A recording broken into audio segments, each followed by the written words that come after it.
불교를 바로 보면 삶이 바로 보입니다. 안녕하세요. 불바보 TV의 목종입니다. 여러분 반갑습니다. 우리 불바보 TV의 시청자 여러분, 부처님의 법을 전해주는데 많이 애써주시기 바랍니다. 자, 오늘도 여러분들과 함께 서천의 조사, 재불조사의 전법 개성을 공부해 보도록 하겠습니다. 서천의 조사 제13조 가비마라존자. 제13조 가비마라존자는 만명존자에게 법을 얻고 교화를 펴다가 서인도에 이르니 그 나라의 산중에서 북쪽으로 심리되는 곳에 큰 나무가 있었다. 나무 그늘이 500마리의 큰 용을 덮을 수 있었다. 그 나무의 이름이 용수였다. 항상 용의 무리를 위하여 설법하였다. 가비마라존자가 드디어 대중과 함께 그곳에 나아가니 용수가 나와서 존자를 맞이하며 말하였다. 깊은 산이라 외롭고 적적하여 용과 이무기들이 머무는 곳인데 덕이 높으시고 존귀하신 분께서는 어찌하여 잘못 오셨습니까? 가비마라존자가 말하였다. 나는 존귀한 사람도 아니요 여기 와서 현자를 만나려 하노라. 자, 볼까요? 처음으로 가서 이제 그 가비마라존자가 만명존자에게 법을 이제 받았죠. 전법을 받고는 교화를 많이 하다가 서인도에 이제 이르게 됐습니다. 근데 그 나라의 산중에는 북쪽으로 하면 아주 그 큰 나무가 있는데 그 나무 밑에 500마리의 용이 있었다는 거죠. 그 나무 이름이 용수이고, 그리고 그 나무가 용의 500마리의 용을 위해서 항상 설법을 했다, 이런 내용입니다. 자, 그런데 여기에는 비유가 들어 있습니다. 즉 용수라는 말은 그 용의 우두머리, 이런 의미를 지니고요. 용은 어떤 걸 말할까요? 수행자들의, 그냥 보통 수행자가 아닌 수행을 아주 잘하는 수행자의 무리라는 것을 의미합니다. 그래서 용수란 그 500명의 수행자들을 거느린 수행자의 우두머리, 이런 의미로 비유를 들은 거죠. 자, 그 다음을 볼까요? 가비마라존자가 드디어 대중과 함께 그곳에 나아가니 용수가 나와서 존자를 맞이하며 말하였다. 깊은 산이라 외롭고 적적하여 용과 이무기들이 머무는 곳인데 덕이 높으시고 존귀하신 분께서는 어찌하여 잘못 오셨습니까? 그러자 용수가 그 수행자의 우두머리가 나와서 이제 가비마라존자를 맞이하면서 하는 말이, 이곳은 산이 깊고 아주 외롭고 적적하고 척박한 곳인데 어떻게 덕이 높으시고 귀하신 그야말로 법을 부촉받은 조사스님께서 어찌 오셨습니까? 라고 이야기한 거죠. 그 용과 이무기, 이 말은 우리가 이제 용 그러면 아주 수행이 뛰어난 수행자들이고, 이무기는 이제 그보다 못한 이제 수행자들, 이런 것을 의미하고요. 그럼 왜 덕이 높으시고 존귀하신 분, 이런 얘기를 했을까요? 한번 이제 떠본 거죠. 아주 훌륭하신 분이 이렇게 미천한 곳에 이렇게 그 외롭고 특별한 곳이 없는 저희들 같은 사람을 왜 찾아왔냐고 한번 물어본 겁니다. 자, 그러자 가비마라존자가 말했다. 나는 존귀한 사람도 아니오 여기 와서 현자를 만나려 하노라. 그러자 가비마라존자가 그 뜻을 바로 알아차렸죠. 내가 존귀하고 법을 받은, 예를 들어서 불법 조사이고 뭐 이렇게 했다면 아마 용수존자가 귀하지 않았을 겁니다. 그래서 이제 아상이 있는지 없는지 그걸 직접 본 거죠. 그래서 그 법을 받았다, 그 다음에 예를 들어 깨달음을 얻었다, 불법 13조다, 이런 말들은, 불법 조사다, 이런 것들은 그 가비마라존자님의 본성이 아니죠. 가비마라존자님의 그러한 그 이생에서 진화자생에 비춰진 마음과 그 다음에 행위의 그런 모습들이지 가비마라존자 자체가 아니잖아요. 그래서 특별히 존귀하지도 않고 특별히 천하지도 않죠.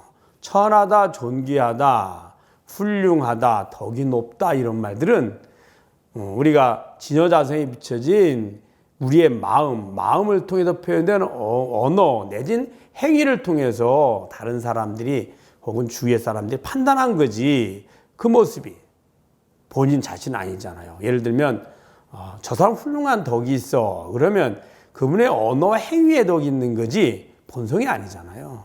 그래서 그런 얘기를 한 겁니다. 나는 특별히 존귀하지 않다. 그러나 이곳에 와서 현자를 만나러 왔느니라. 만나려고 한다. 이렇게 얘기한 거죠. 용수가 묵묵히 생각하였다. 이 존자께서는 결정된 소품을 얻어 도의 눈이 밝으신가? 큰 성인으로서 참다운 법을 계승하셨는가? 라고 했다. 혼자 생각하기를 한번 이렇게 떠봤는데 아상이 있는지 없는지 일부러 한번 짐짓 떠봤는데도 본래 그 아상에 전혀 흔들리지 않거든요. 그래서 이 사람이 참으로 깨달음을 얻으신 분인지 그리고 법을 받은 이제 아마 이야기는 들었겠죠. 주위에서 많이 진짜로 전법을 받은 불법조사인지에 대해서 이제 궁금해한 겁니다. 의심을 하고 이제 약간 이제 생각을 하게 한 거죠. 근데 결정된 서품이란 무슨 말이냐면 이제 우리 중생들이 이제 그 다음 생을 갈 때 결정된 사람과 미결정된 사람들이 있습니다. 결정된 사람들은 더 이상 생로병사를 생을 받지 않은 깨달음을 얻으신 분들입니다. 그래서 결정됐습니다. 즉 다른 생을 받지 않는다는 거예요. 그런데 생사를 벗어나지 않은 중생들은 미결정된 상태입니다. 물론 이 생에서 산 그 사람의 그 중생의 공덕과 지혜에 의해서 결정은 되지만 다음 생이 결정되지만 그 생을 받기 전까지는 얼마든지 가변적이거든요. 그래서 그 돌아가시고 나서 그 다음 생을 결정하는 그 결정 기간 49일인데 그 기간에 예를 들어서 49제를 지내줘서 공덕과 지혜를 더 높여주면 더 나은 곳으로 갈 수 있거든요. 그래서 미결정된 겁니다.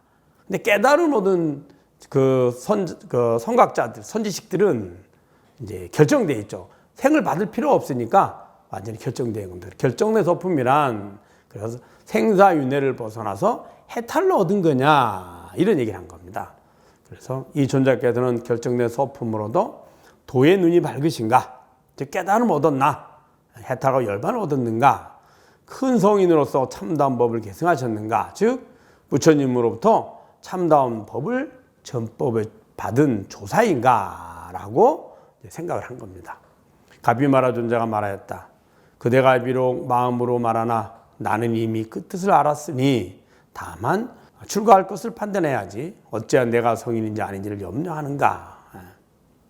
그 마음을 바로 이제 그 가비마라 존자가 알고 그래 마음으로 말하지만 무엇을 의심하고 무엇을 염려하지 않는다. 그리 하지 말고 출가할 거냐 말 거냐만 판단해야지 내가 성인인지 아닌지는 중요하지 않다. 이게 무슨 소리일까요? 내가 성인인지 내가 깨달음을 얻었는지 이게 중요한 것이 아니라 네가 해탈을 얻을 것인지 해탈을 얻지 못할 것인지 이게 중요하다는 거죠. 내가 성인이라 한다 그래서 출가하는 네가 그대로 성인이 되는 것도 아니고 내가 성인이 아니라 해서 네가 성인이 아닐 수도 되지 못한다 이것도 아니라는 거죠. 왜? 누구나가 본인 성인 진여자성을 깨닫는 것이지 스승이 성인이다 성인이 아니다 깨달음을 얻었다 깨달음을 얻지 못했다 하고는 관계가 없다는 거예요. 그래서 다만 네가 출가해서 생로병사를 해탈할 것이냐 아니냐 이게 중요하다라고 이야기를 한 겁니다. 자, 그 다음 볼까요? 용수가 듣고 나서 뉘우치고 사각원을 가비마라 존자가 곧바로 제도해주고 그리고 500명의 대중도 함께 구족계를 받았다. 용수가 그 말을 듣고 이제 참회하고 뉘우치고 가비마라 존자에게 이제 규율해서 출가를 합니다. 그러자 가비마라 존자가 그 용수 존자를 따르던 500명의 그 수행자들도 함께 다 출가를 시킨 거죠. 다시 용수에게 고하여 말하였다. 지금 열의 큰 법을 그대에게 부족하노라 하고 개성을 설하였다. 나타나지도 않고 숨은 것도 아닌 법을 진실한 것이라고 설하나니 이 숨고 나타나는 법을 깨달으면 어리석음도 아니고 또한 지혜로움도 아니니라. 나타나지도 않고 숨은 것도 아닌 법. 우리는 이제 깨달음을 얻지 못하면, 진여자성을 알지 못하면 숨어 있다라고 해서 열의 장 그래 합니다. 이제 중생이죠. 나타났다는 건 그걸 깨달은 거죠. 본인이 진여자성을 알게 된 겁니다. 깨달은 거예요. 근데 그러면은 이제 깨달음을 얻은, 해탈 열반을 얻은 깨달은 자, 선지식이 됩니다. 그런데 사실 진여자성의 입장에서 보면 한 번도 숨지도 않고 한 번도 또 별도로 나타나 있지도 않습니다. 왜? 매 순간순간이 숨어 있다 해도 그 마음과 말과 행위를 그대로 비추죠. 즉, 내 마음과 내 말과 내 행위와 내 것들을 항상 비춰서 합니다. 그러면 깨달음을 얻었다 해서 다른가요? 깨달음도 똑같습니다. 마음과 우리의 말과 행위, 그 다음에 행위를 통해서 얻은 내 것들을 그대로 비춥니다. 비춰서 아는 거죠. 그런데 모를 때는 마음을, 진여자성에 비춰진 마음을 나로 여기고 마음에 비춰진 내 몸을 나로 여깁니다. 근데 알 때는 내 몸, 행위의 주인이 내 몸이죠. 그 다음에 말, 마음, 이 모든 것이 나라고 여기지 않고 그것들의 주인인 진여자성을 바로 이게 나라는 걸 알죠. 그것들은 내 마음이고 내 말이고 내 행위고 내 것들이라는 것을 압니다.